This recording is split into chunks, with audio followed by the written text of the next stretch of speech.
शिव बारे में प्राली है कि वह थोड़ी तपस्या से पक्षान हो जाता है।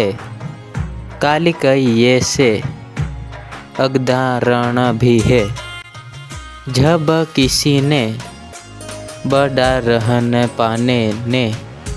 पाने से नकी कठी तपस्या भी लंकापति रावण ने भर अमर का किले की भगवान शिव को अपने 10 चीरड़ा दिए थे। भगवान शिव झड़ी ऐसी है ही एक और कहानी है जिसमें राक्षस से शिव जी की और तपस्या करने पर प्राक्षिक गया था। काल वही की अलग वरदान देकर भगवान शिव खुशी है।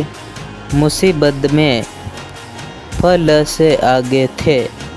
बाद में भगवान वीरुण है अने इस मुसीबत से छुटकारा दी।